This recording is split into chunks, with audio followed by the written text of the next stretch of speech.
কত একটা মনে পড়ছে দেখি কইলি তোমরে হুজুরে ওয়াজ করতে আসে আম্মা ও মায়েরা বাচ্চা কাচ্চারা সবসময় সকালবেলা তুল্লা দিবেন ফজরের নামাজের সময় হুজুরে ওয়াজ করতে আসে কান্দা কান্দা বুঝাইয়া কইতে আছে এর ভিতরে হুজুরের কাছে একটা সিডি আইছে কি আইছে সিডি ফইটা দেয় হুজুরে লেখছে এক মহিলা লেখছে হুজুর আমার ছেলে কয়েকদিন পরে পরীক্ষা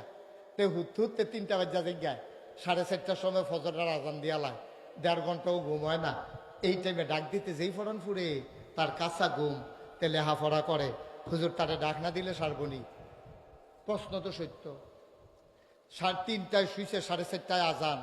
এই 1.5 ঘন্টা হতে ঘুমাইছে না ফলাফাইন মানুষ কাঁচা ঘুম 27 ঘন্টা ঘুমাই না বেড়া আর হেজার মধ্যে মাত্র 1.5 ঘন্টা হয়েছে তার এখন কেমনে ডাক দেন হুজুরের কাছে প্রশ্ন করছে হুজুর আসিল আবার সাংঘাতিক বুদ্ধিমান হ্যাঁ বেড়ায় কতক্ষণ বইয়া থেকে কয় এটা তো ঠিকই 1.5 ঘন্টার ভিতরে আবার তাদের ডাক দেয় কেমনে কাঁচা ঘুম না তা তো বলছে যে মা হুজুরে জবাব দিতেছে মা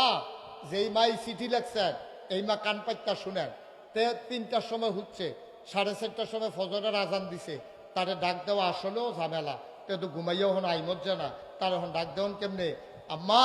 এবার আপনার একটা কথা জিগাই গো 3টার সময়তে হচ্ছে 4:30টা গড় আগুন লাগছে কি লাগছে এখন কি তারা ডাক দেওয়ান না ঘুম ফাতাই কি ডাক দেওয়ান না ঘুম ফাতাই না না কি তার কাঁচা ঘুম তো তার কাঁচা ঘুম তো তা কেউ ডাক দেওয়ান না ঘুম ফাতাই হ্যাঁ এই বিড়িরে বান্দার হন যেন আগুনের ভিতরে যে দৌড়তে গেলে আমার ফুতে কইয়া দোল দিয়ে আগুনের ভিতরে ঢুকে যে গায় ফুতারে হাবলা ঘুম ফারান না হুজুরে কান্দা আম্মা গো দুনিয়ার আগুনটা চিনলেন জাহান্নামের আগুন চিনলেন